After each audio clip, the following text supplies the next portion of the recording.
Assalamualaikum warahmatullahi. Dapur, sumur, kasur.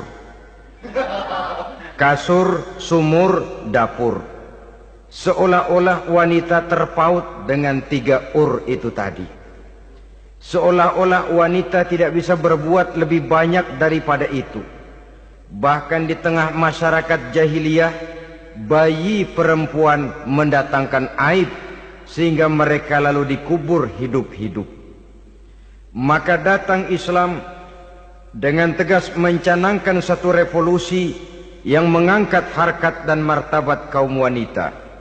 Nabi bersabda, "An-nisa'u imadul bilad, iza saluhat saluhal bilad, wa iza fasadat fasadal bilad."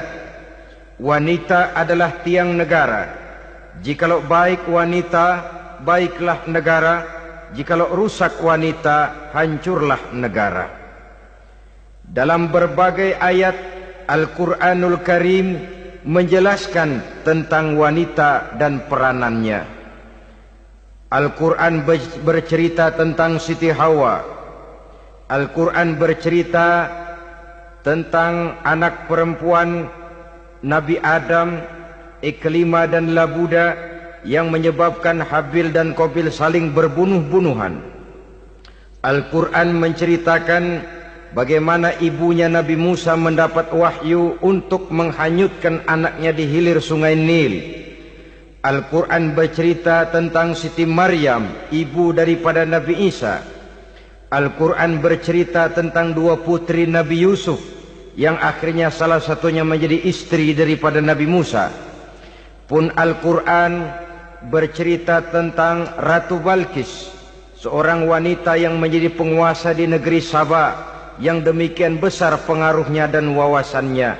Dan banyak lagi Al-Quran menceritakan keadaan kaum wanita, sampai-sampai dalam Al-Quran ada satu surah yang dinamakan surah An-Nisa. Ini seluruhnya berarti bahwa Al-Quran telah menempatkan kaum wanita dalam satu posisi yang mulia dan terpuji. Al-Quran memberikan emansipasi, bahwa wanita berhak mengejar kemajuan sebagaimana halnya kaum laki-laki. Tetapi sungguh pun demikian, Al-Quran tetap memberikan batasan-batasan sepanjang emansipasi itu tidak bertentangan dengan kodrat kewanitaan itu sendiri. Kalau persamaan dan kemajuan, kalau emansipasi dan hak asasi sudah tidak sesuai lagi dengan kodrat kewanitaan, pada akhirnya bukan mengangkat harkat dan martabat kaum wanita, justru malah merendahkan derajat dan martabat kaum wanita itu sendiri. Seperti sebagian besar wanita ini, mereka berteriak menuntut tentang persamaan hak, tapi mereka melupa apa batasan daripada persamaan hak itu sendiri. Sesungguhnya Islam dengan segala konsepsinya yang mengangkat martabat kaum wanita itu, memberikan keleluasaan kepada kaum wanita untuk maju bersama laki-laki sepanjang tidak menginjak-injak kodrat kewanitaan itu sendiri. Kalau sudah sampai kepada menginjak kodrat kewanitaan, maka akan merendahkan martabat kaum wanita. Sebab apa? Secara fisik dan psikis, agaknya memang laki-laki sudah ditakdirkan oleh Allah untuk menjadi pembimbing bagi kaum wanita. Walaupun tidak tertutup kemungkinan wanita tampil sebagai pemimpin, tetapi dari segi fisik biologis misalnya, laki-laki itu diciptakan kekar, kuat untuk memikul dan melaksanakan tugas-tugas yang berat. Sedangkan perempuan pada umumnya adalah lembut, ayu, lemot, denok, geboy, dan lain sebagainya. Maka kalau kita baca sejarah, Allah itu belum pernah mengutus rasul perempuan. Semua rasul laki-laki. Sebab apa? Secara fisik biologis tugas kerasulan lebih dimungkinkan oleh seorang laki-laki. Tugas rasul itu berat. Kadang-kadang perang, dicaci maki, berhadapan dengan ujung tombak, ujung pedang dan lain sebagainya. Makanya seluruh rasul laki-laki, dan Allah belum pernah mengutus rasul perempuan. Dari segi lain, perempuan itu banyak terhalang untuk melaksanakan ajaran agama. Misalnya 1 minggu dalam sebulan perempuan itu terkena cuti khusus, mengalami masa menstruasi, tidak sholat, tidak puasa, tidak melaksanakan ajaran agama yang tidak dibolehkan pada saat menstruasi itu. Kalau ada rasul perempuan,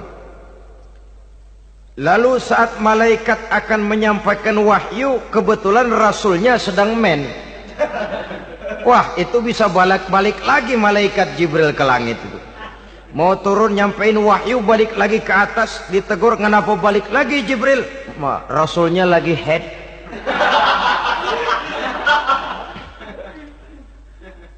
Atau pada saat agama dalam bahaya, agama dalam hinaan, agama dalam ancaman, rasulnya perempuan kebetulan sedang hamil besar. Apa lalu perang ditunda? Pengumuman perang ditunda saja sampai rasul melahirkan. Tentu lebih tidak mungkin lagi. Secara fisik biologis, laki-laki lebih memungkinkan untuk melaksanakan tugas kerasulan ini. Maka seluruh rasul yang diutus Allah adalah laki-laki. Saudara hadirin yang saya muliakan, sungguh pun demikian, Islam itu mengangkat martabat wanita sedemikian tinggi sebagai tiang negara yang menentukan jatuh dan bangunnya negara, yang ikut mewarnai bahkan menjadi warnanya suatu negara. Walaupun peranannya memang tidak begitu kelihatan, tapi sesungguhnya amat sangat menentukan. Oleh karenanya, secara umum, emansipasi yang digariskan oleh Islam, emansipasi yang tidak bertentangan dengan kodrat kewanitaan di berbagai aspek kehidupan. Kalau sekarang emansipasi ini kelihatannya sudah salah pasang, salah kaprah. Bahkan belum lama kita menyaksikan bagaimana ada binaragawati. Di zaman sekarang perempuan sudah mulai angkat besi. Saya mulai mikir kalau perempuan sudah pada angkat besi, ini sudah tanda suaminya udah dekat dibanting-bantingin ini. Tahun-tahun mendatang mungkin akan menyusul perempuan mulai narik becak.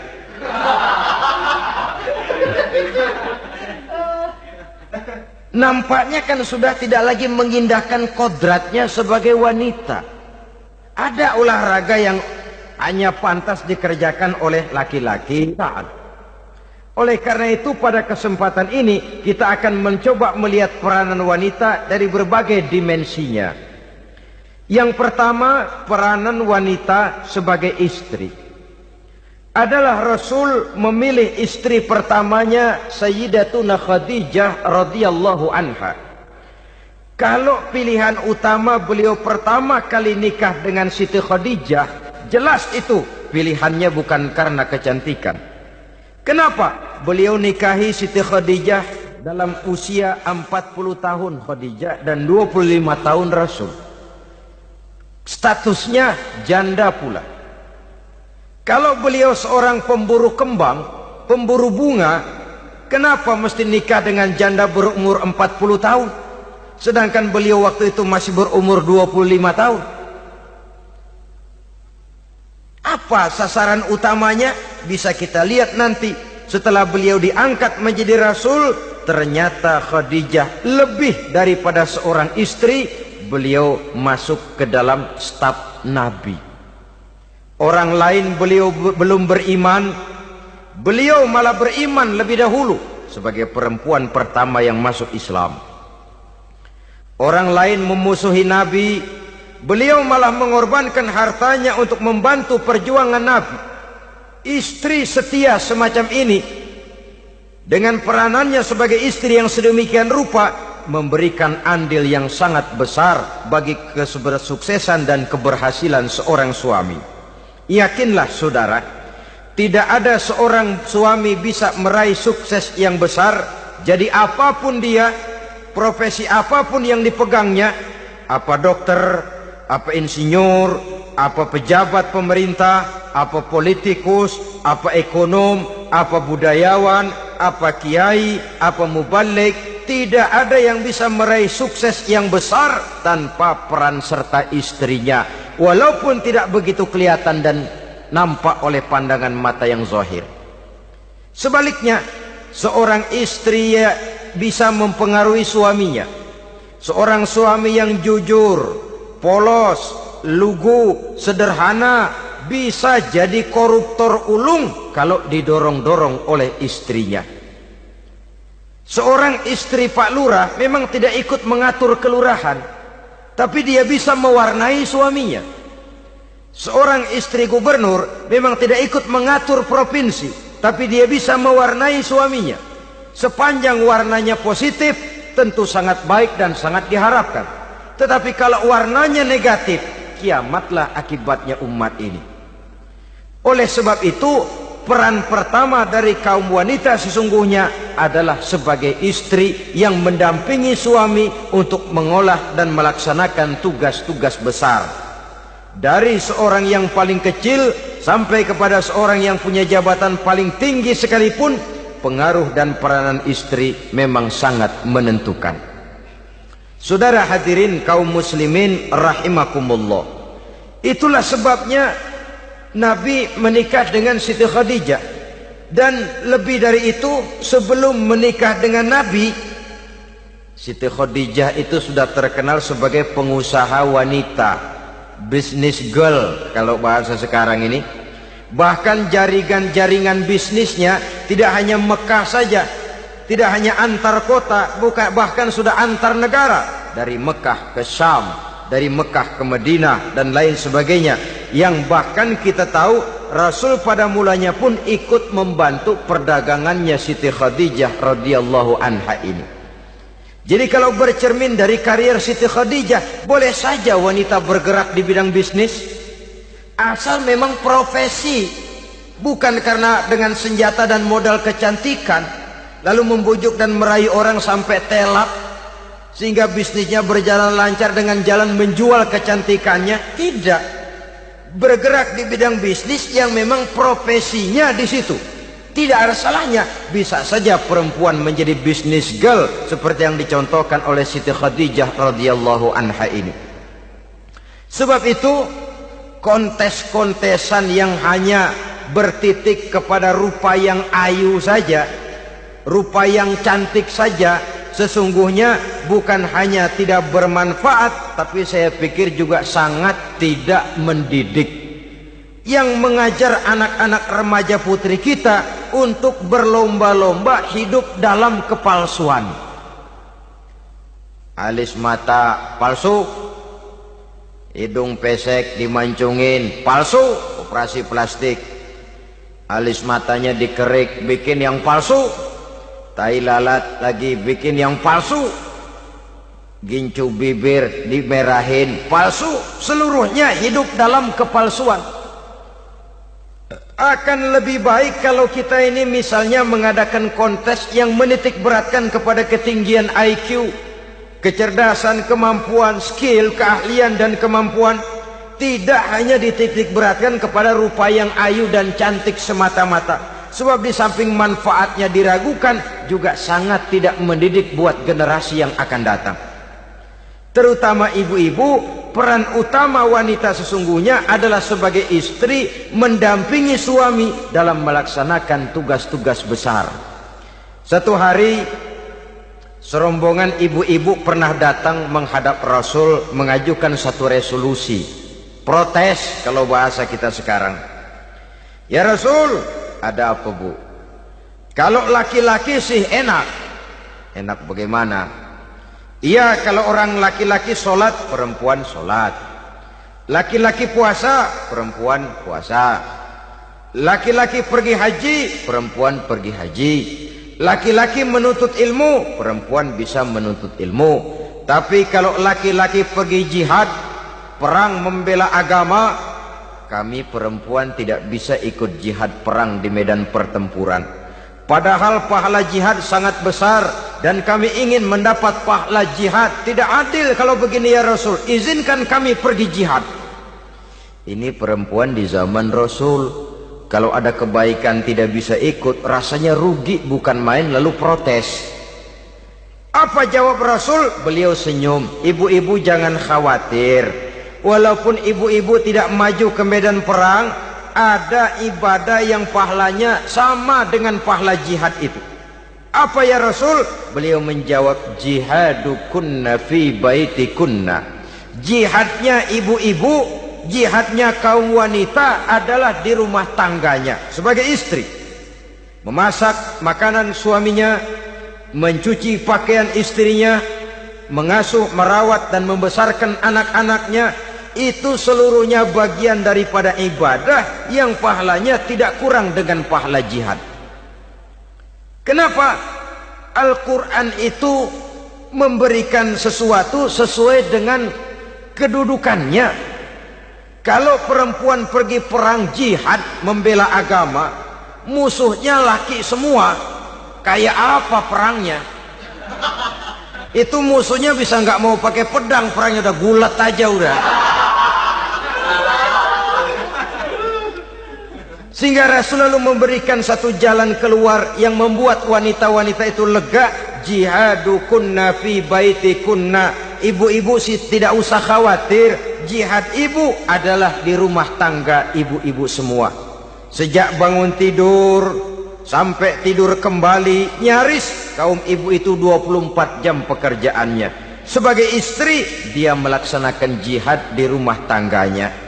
Peranan wanita yang pertama adalah sebagai istri, yang walaupun tidak kelihatan dan menonjol seperti halnya laki-laki, tapi sangat mewarnai, bahkan menjadi warna dari tugas apapun yang dihadapi oleh suaminya. Dulu ada seorang orator, kalau pidato hebat bukan main. Kalau dia bernada gembira, semua orang senyum. Kalau dia bercerita tentang sesuatu yang sedih, satu masjid orang nangis. Orang tanya kepadanya, Pak, bisa pidato begitu hebat, siapa yang bikin? Ya saya sendiri. Istrinya dari belakang bilang, tidak, yang bikin pidatonya hebat saya. Kata suaminya, mana bisa, saya, kata istrinya. Kalau saudara tidak percaya, tunggu Jumat depan, dia khutbah Jumat, saya akan bikin khutbahnya tidak hebat, kata istrinya. Sudah hari Rebo, siap-siap mau bikin konsep khutbah, baru mau nulis, datang istrinya, Bang, tolong pegangin anak, saya mau ke warung. Mau bikin konsep lagi, kata istrinya, Bang, tolong ini, tolong itu, tolong ini. Sampai mau berangkat khutbah Jumat, khutbah belum selesai dibikin.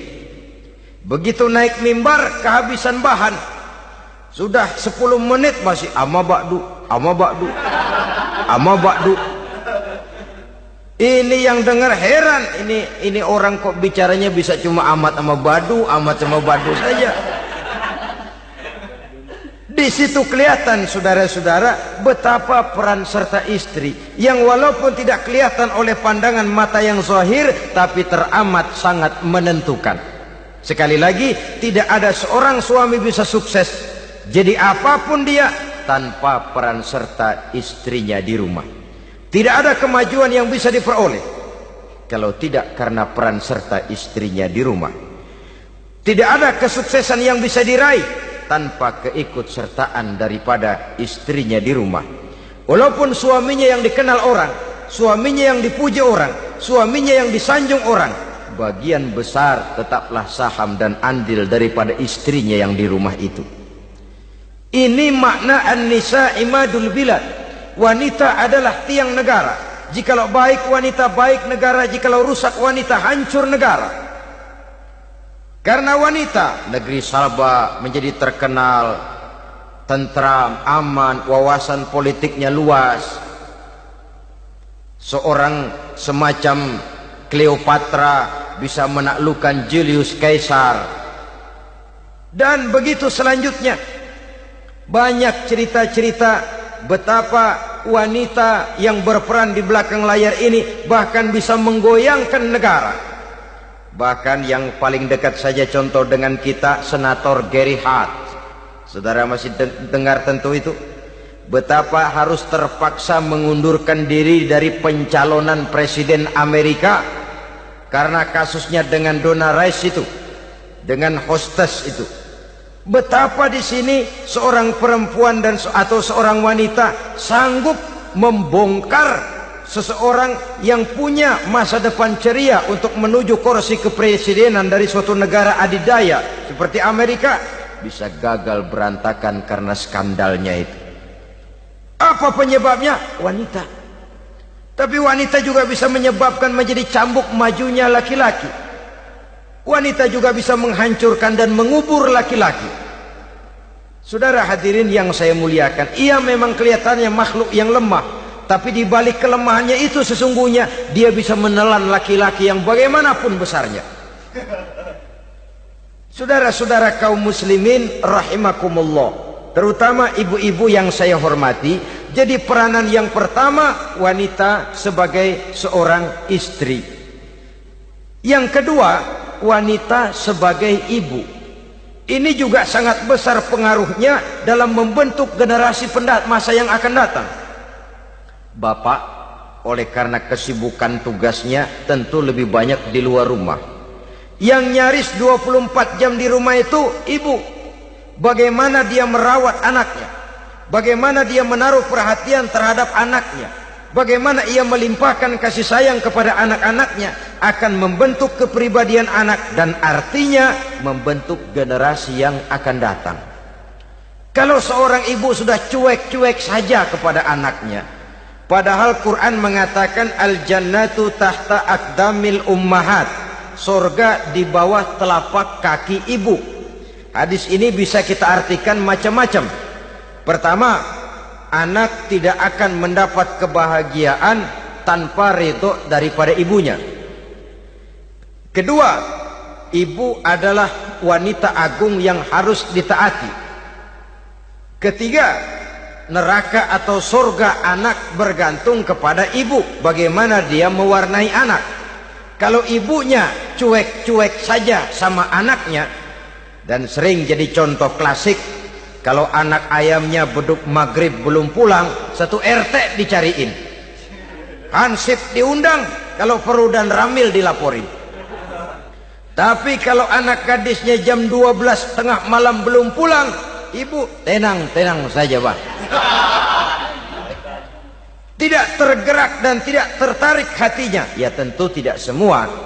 Kalau sudah begitu, bukankah hakikatnya ibu sudah menciptakan neraka buat anaknya sendiri? Khalil Gibran dalam satu tamsil yang indah pernah mengatakan, kalau kita diberikan sebutir mutiara, sebutir intan, dan intan itu sebutirnya sebesar telur ayam, benda yang sangat langka dan berharga, tentu kita sayang intan atau mutiara itu. Kita jaga baik-baik, kita simpan dalam kotak, kotaknya kita kunci, kotak itu kita simpan di dalam lemari, lemarinya kita kunci lagi, lemarinya ada di dalam kamar, kamarnya pakai pintu, pintunya kita kunci lagi, kamar itu ada dalam rumah, rumahnya pakai pintu, dikunci lagi, kemudian rumahnya pakai pintu gerbang besar, gerbangnya juga digembok lagi.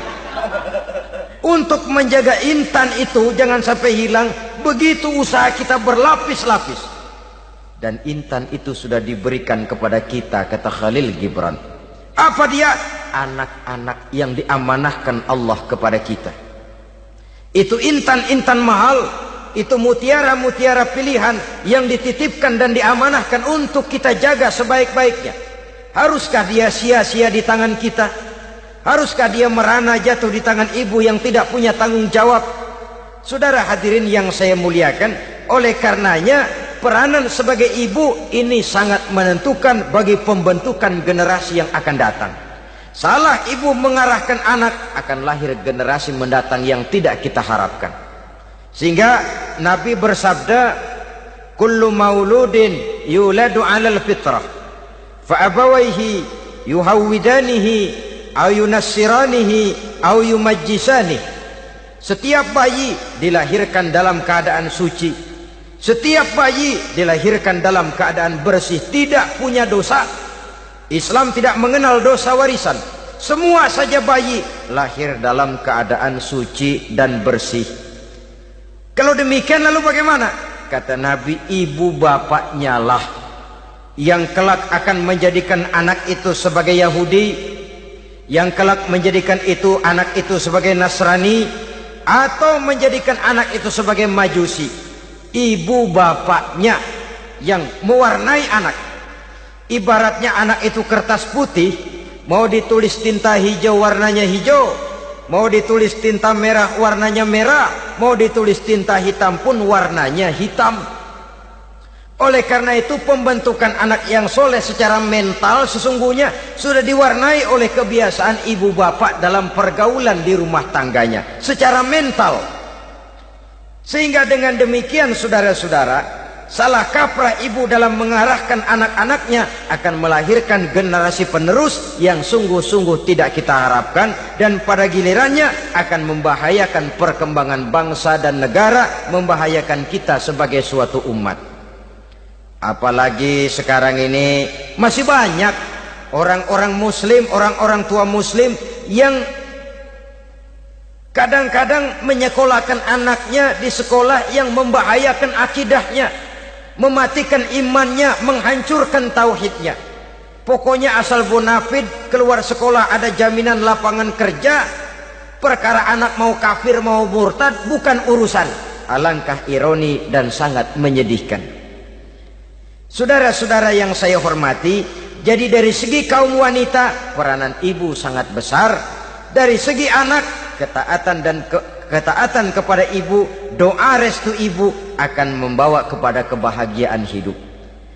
Doa ibu mustajabah, kutukan ibu manjur. Beberapa hikayat dan riwayat menjadi contoh dan tamsil buat kita betapa tidak ada satu kebahagiaan di dunia ini yang bisa ditegakkan tanpa doa restu daripada ibu. Pantas kalau dalam Al-Quran ada ummul kitab, ibunya atau induknya kitab. Tiap negara punya ibu kota, bapak kota tidak ada. Lalu lagi wawasan Nusantara disebut ibu pertiwi, bapak pertiwi kemana tahu. Saudara hadirin yang saya muliakan, lalu dalam peringatan hari-hari besar nasional ada yang namanya Hari Ibu. Hari bapak nggak pernah diperingati. Ada hari ibu, dan ibu itu pun ada Ibu Kartini, ada Ibu Dewi Sartika, dan macam-macam lagi yang seluruhnya merupakan refleksi dan gambaran betapa peranan kaum wanita di dalam kehidupan ini yang memang banyak mewarnai dan menjadi warna dari suatu kegiatan. Saudara-saudara kaum muslimin rahimakumullah, apabila yang pertama tadi kita melihat peranan kaum wanita sebagai istri, betapa ia berpengaruh besar dalam ikut menunjang keberhasilan dan kesuksesan suaminya. Kemudian pada peranannya yang kedua, wanita sebagai ibu di rumah tangga, betapa ia ikut membentuk, mempengaruhi, mewarnai dan membimbing kepribadian anak sebagai generasi penerus. Maka pada peranan yang ketiga ini kita akan melihat wanita sebagai social agent, sebagai penggerak kegiatan sosial di berbagai bidang kehidupan. Apakah itu bernama majelis taklim, apakah itu bernama perkumpulan dan yayasan-yayasan kemanusiaan, organisasi-organisasi yang bergerak di bidang pendidikan. Bahkan di zaman sekarang bukan hanya menjadi penggerak sosial, bahkan sudah banyak kaum wanita yang menggerakkan satu bangsa. Dunia mengenal Margaret Thatcher, dunia mengenal Indira Gandhi, dunia mengenal Bandara Naike, dunia mengenal Corazon Aquino, dunia mengenal Golda Meir dulu itu dari Israel. Dunia mengenal Imelda Marcos yang ambisius, tapi yang kemudian melangkah kepada jalan yang negatif dari tujuan semula. Ini bukan hanya sekedar social agent, tapi bahkan sudah mengarah kepada menggerakkan dan mewarnai suatu bangsa. Islam membuka pintu ke arah itu. Wanita duduk dan berfungsi sebagai social agent, mengurus berbagai macam perkumpulan-perkumpulan yang bertujuan kepada kebajikan, menyantuni yatim piatu, memelihara kesehatan, menyayangi binatang, memelihara kelestarian lingkungan dan lain sebagainya. Islam membukakan pintu sepanjang peranan sebagai istri dan sebagai ibu tidak diabaikan. Ini sebab yang utama.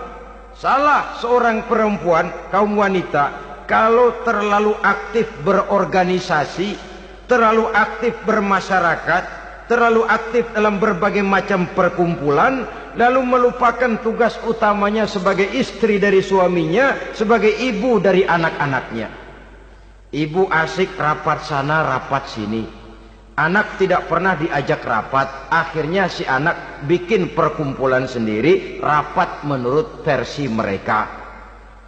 Sehingga akibatnya yang timbul anak merasa kurang diperhatikan oleh ibunya.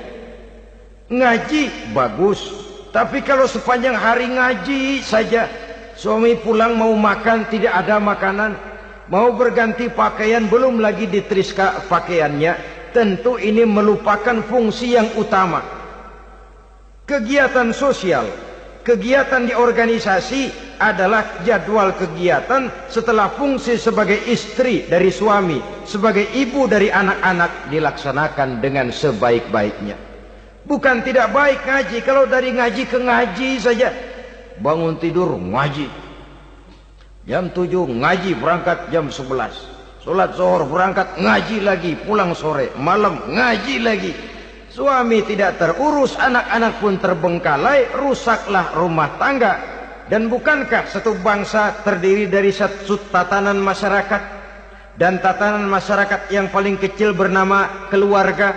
Keluarga merupakan unit dari masyarakat, unit yang terkecil, dan keluarga terdiri dari pribadi-pribadi yang merupakan bapak, ibu, dan anak-anak. Sehingga masyarakat bangsa yang baik terdiri dari masyarakat yang baik.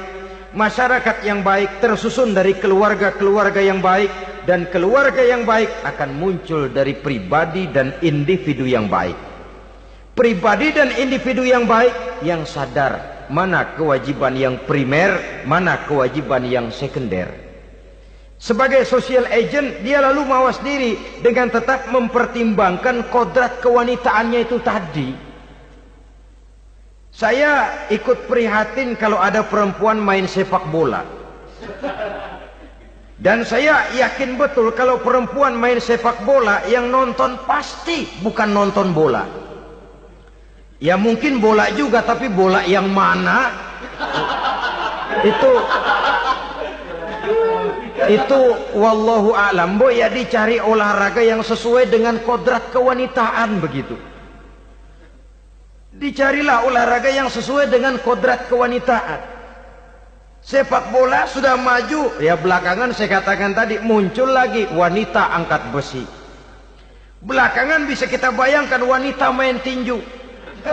Babak belur sudah kalau sudah begitu. Kemajuan dengan melupakan kodrat kewanitaan akan menyengsarakan kaum wanita itu sendiri. Silahkan maju menjadi social agent, menjadi penggerak di masyarakat. Para istri Rasul bisa kita jadikan satu figur. Siti Khadijah, figur sebagai istri pendamping yang setia. Dikala suaminya bingung, ia tampil memberikan pandangan. Dikala suaminya bingung, ia memberikan tanggapan. Dikala suaminya dimusuhi orang, ia menampakkan kesetiaannya. Kau tidak sendiri bang, aku di sisimu. Dikala jiwanya gelisah ketika pertama kali menerima wahyu berhadapan dengan malaikat Jibril, Khadijah yang menghibur. Kalla ma yukhzikallahu abada.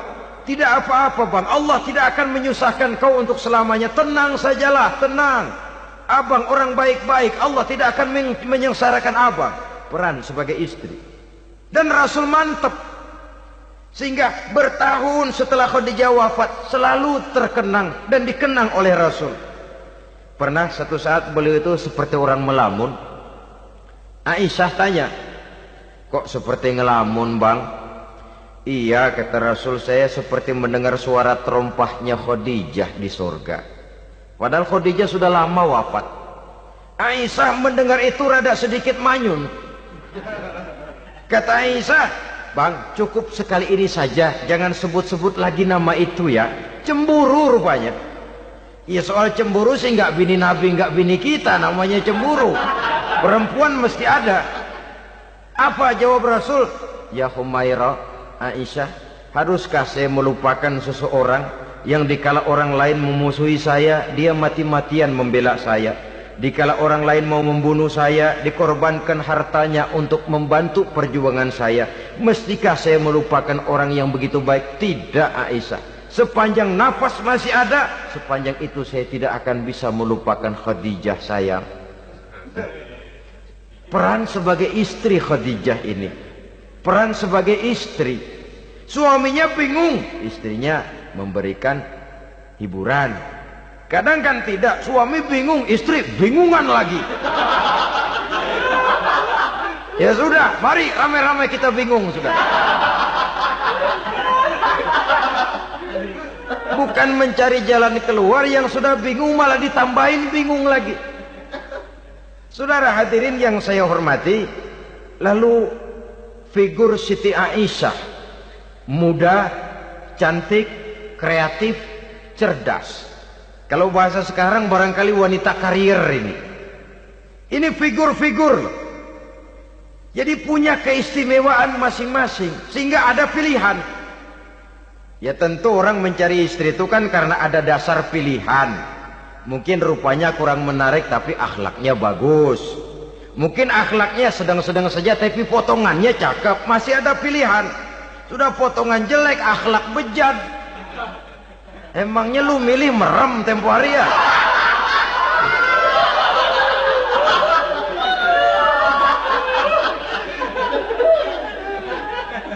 Sudah nggak ada pilihan apa-apa. Lalu ada istri yang punya keistimewaan karena sifatnya yang sabar. Ada yang wataknya itu pemurah. Ada yang sifatnya itu belas kasih. Pendeknya, dari istri-istri Rasul kita bisa menemukan figur-figur wanita teladan. Sehingga keliru kalau kaum orientalis barat mengatakan Rasulullah itu katanya sesungguhnya adalah seorang seks maniak. Istrinya banyak. Oh ini memang bajingan ini orientalis ini. Kalau Rasulullah itu seorang seks maniak, tentu yang dinikahinya itu pertama jelas gadis semua, yang kedua tentu cantik-cantik semua. Dari istri-istri beliau yang dikawininya dalam keadaan gadis cuma Siti Aisyah. Selebihnya janda. Apa pertimbangannya? Menyantuni yatim-yatimnya, mengayomi janda-janda yang ditinggal suaminya gugur di medan perang, untuk memperkuat keimanannya. Itu pilihan utama Rasul. Kita sekarang ini ya ngakunya sih ikut sunnah Rasul, cuma sunnahnya urusan kawin melulu. Ada duit sedikit, kawin maning, kawin maning. Ditanya orang kenapa kawin melulu, sih mas sunnah Rasul. Bukan main. Kalau sudah urusan kawin pahlawan betul sunnah Rasul. Padahal kawin lagi dalam Islam itu sungguh pun boleh, tapi tidak diperintah.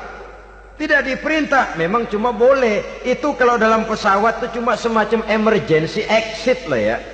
Yang tidak boleh sembarang waktu bisa dibuka. Kalau memang sanggup berlaku adil, tafadhol. Kalau tidak, satu juga nggak habis. Lagian saya kira perempuan itu kan cuma perbedaan rupa saja, perbedaan selera saja. Seperti singkong dengan sate, bedanya kan cuma di tenggorokan. Kalau sudah masuk ke perut, kenyangnya kan sama. Perempuan cuma berbeda dalam selera, rasanya barangkali ya, barangkali.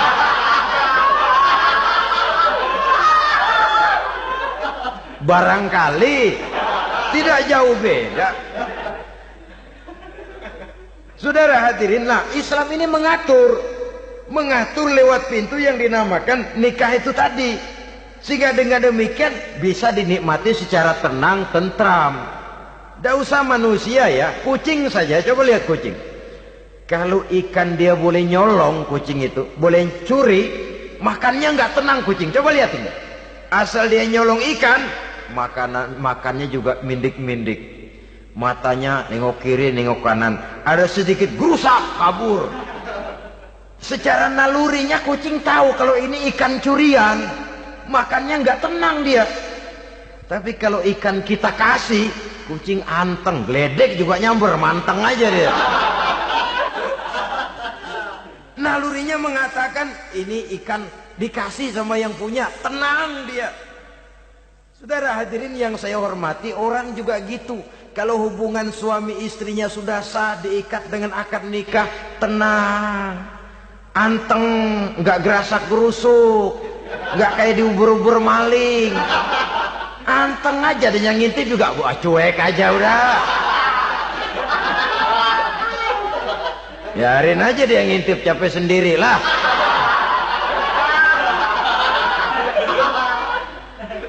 Tapi kalau nyuri-nyuri, coba lihat dah. Mana di kebun banyak nyamuk, ansip mukul tiang listrik, dia yang bingung. Islam ini sesungguhnya memudahkan jalan, saudara-saudara. Jadi sebagai social agent, wanita bisa melakukan, bisa berperan untuk itu. Apalagi untuk hal-hal yang menyangkut wawasan kemanusiaan, di mana kaum wanita karena emosinya lebih tinggi daripada kaum wanita laki-laki, dia sangat peka terhadap masalah-masalah yang menyangkut kemanusiaan. Hatinya mudah tergugah, perasaannya cepat terenyuh. Dengan penderitaan dia cepat tergugah. Dia bisa menjadi social agent tanpa harus melupakan fungsi utama sebagai istri dan sebagai ibu dari anak-anaknya, sebagai istri dari suaminya. Saudara hadirin yang saya muliakan, dahulu Al-Quran pernah menceritakan betapa istri-istri pembesar di istana mewah di zaman Nabi Yusuf. Kalau istilah sekarang nyonya-nyonya jet set, nyonya-nyonya VIP, betapa mereka mau memporak-porandakan keimanan seorang pemuda seperti halnya Nabi Yusuf alaihi salam. Dan Nabi Yusuf kemudian ternyata tidak mau jadi gigolo yang kerjanya hanya menyenangkan wanita-wanita jet set kelas VIP ini tadi. Sesungguhnya ini cuma satu simbol yang kejadiannya bisa saja terjadi pada zaman modern dalam versi dan kondisi yang berbeda. Namun bagaimanapun juga wanita dengan peranannya sebagai social agent, sebagai penggerak masyarakat, sangat besar pengaruhnya dalam ikut mewarnai perkembangan suatu negara. Seorang suami perlu memberikan dorongan kalau istrinya aktif di bidang sosial, asal dengan catatan saja, fungsi sebagai istri, fungsi sebagai ibu jangan sampai terlantar karenanya.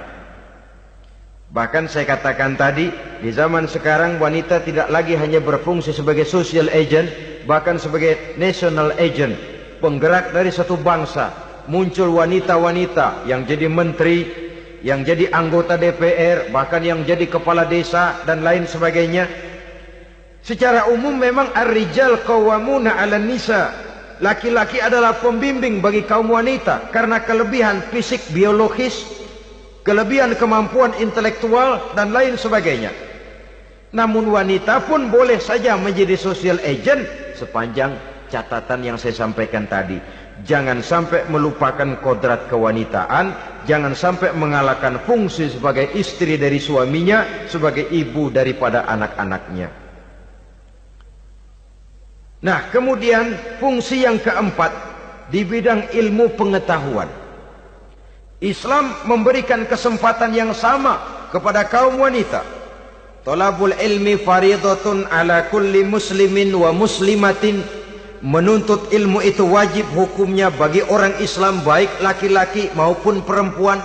Sampai dibentuk kalimat pengecua khusus ini, muslimin wa muslimatin. bagi muslim laki-laki, bagi muslim perempuan.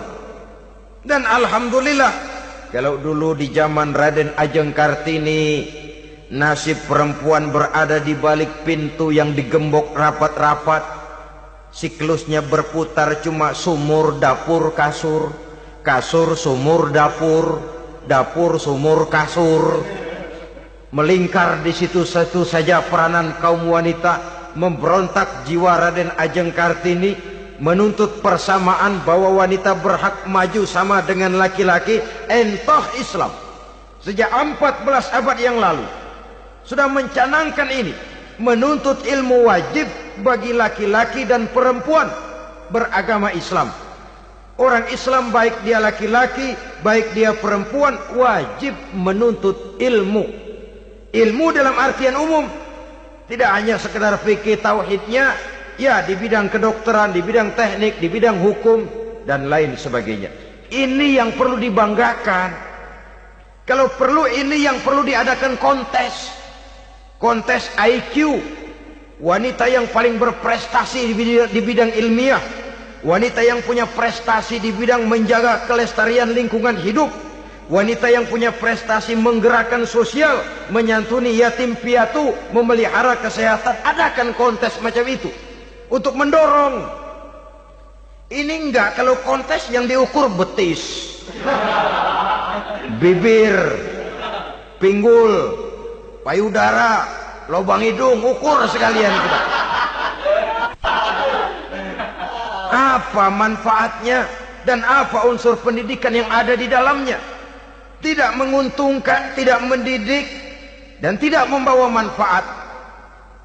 Kecuali lalu yang timbul pola hidup konsumen, pola hidup konsumer, pola hidup yang material, pola hidup yang wah, pola hidup yang gemerlapan.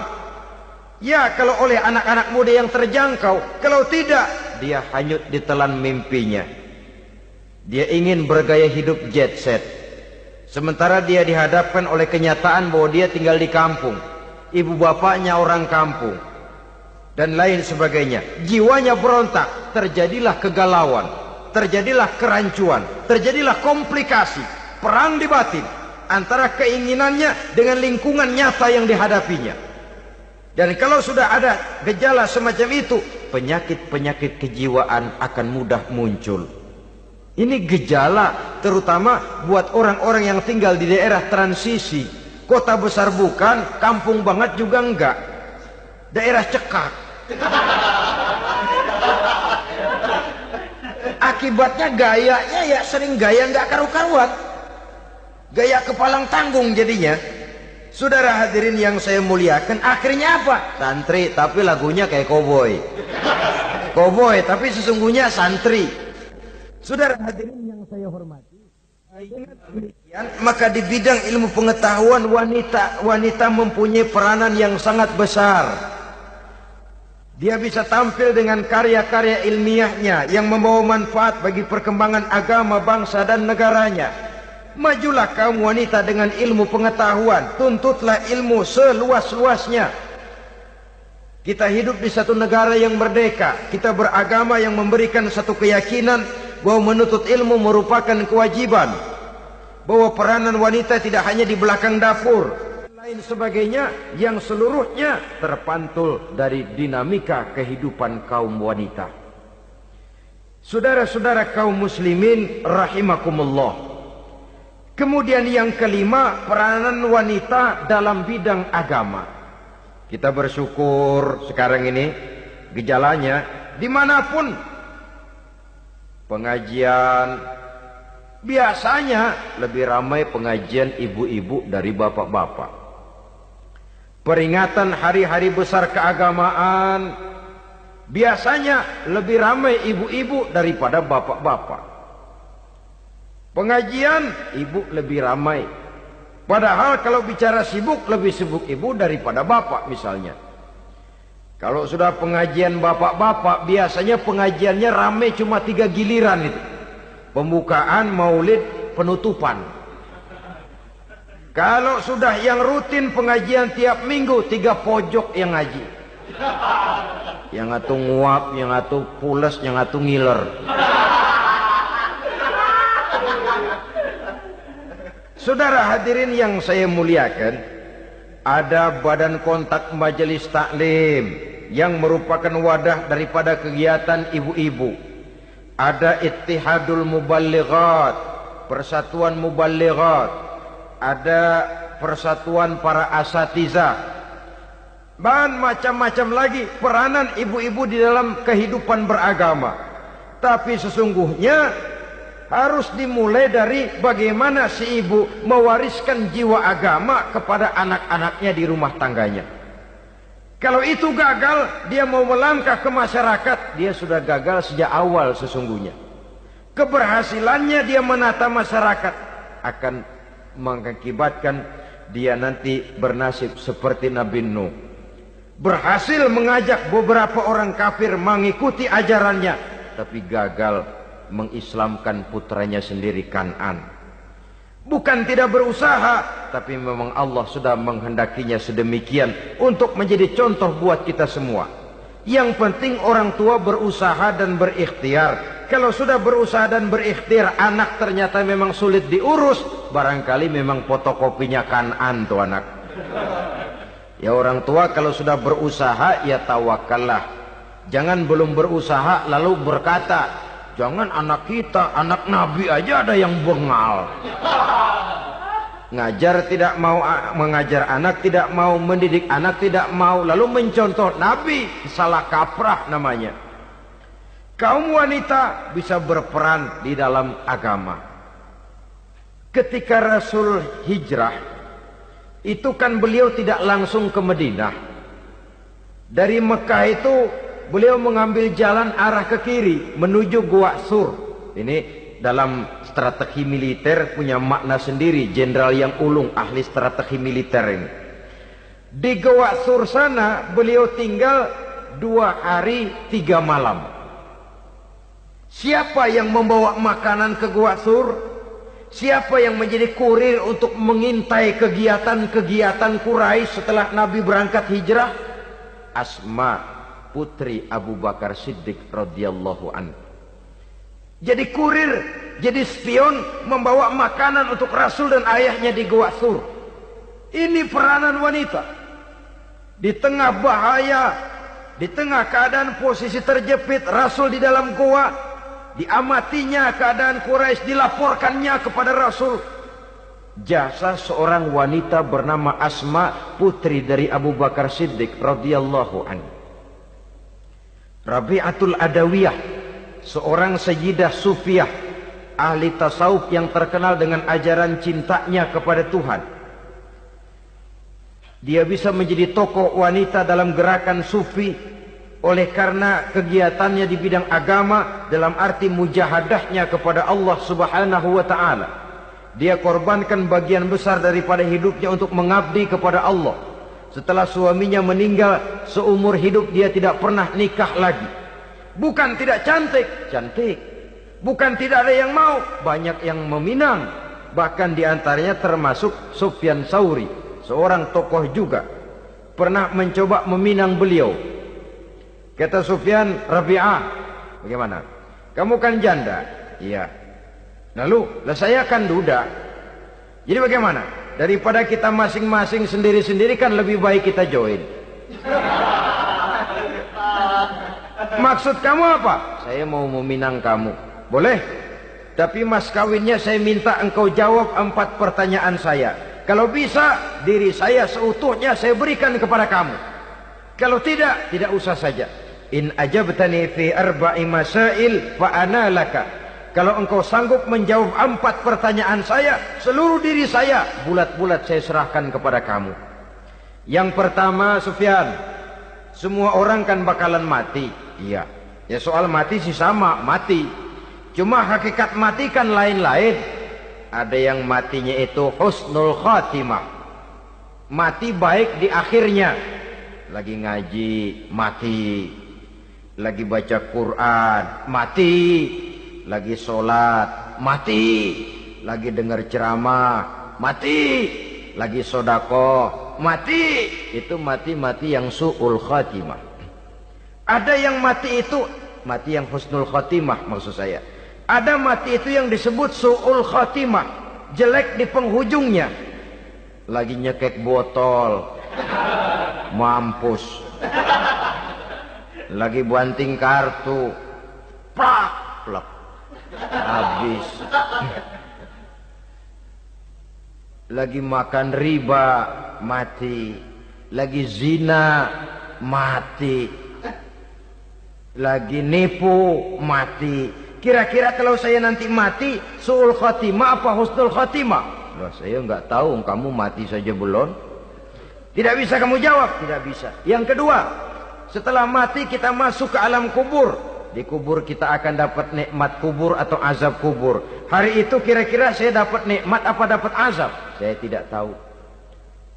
Di padang mahsyar setelah ditimbang kita dapat kitab di tangan kanan kalau baik, di tangan kiri atau dari belakang kalau jahat. Hari itu saya dapat kitab di tangan kiri apa tangan kanan? Saya nggak tahu. Yang keempat, orang akan lewat di atas sirat. Yang selamat sampai surga, yang celaka sampai ke neraka. Kira-kira saya yang selamat apa yang celaka? Wah, kata Sofyan, gua nggak tahu, udah butak dah lempangan itu deh. Kalau kau tidak tahu, Sofyan, tidak bisa jawab 4 pertanyaan ini, maaf saja, lamaranmu saya tolak dan saya tidak akan nikah. Ini yang saya khawatir. Maka dia terkenal sebagai Sayyidah Sufiyah, tokoh wanita dalam dunia sufi. Dan artinya wanita bisa berperan banyak dalam bidang agama, sebagai pengasuh majelis taklim, sebagai pengasuh yatim piatu, sebagai gerakan-gerakan keagamaan yang positif dan lain sebagainya. Ini dimungkinkan karena Islam menunjang harkat dan martabat kaum wanita. Maka majulah kaum wanita Islam Indonesia dengan tetap menjaga kodrat kewanitaannya. Inilah yang kita sampaikan pada kesempatan ini. Terima kasih atas segala perhatian. Mohon maaf atas segala kekurangan. Wassalamualaikum warahmatullahi wabarakatuh.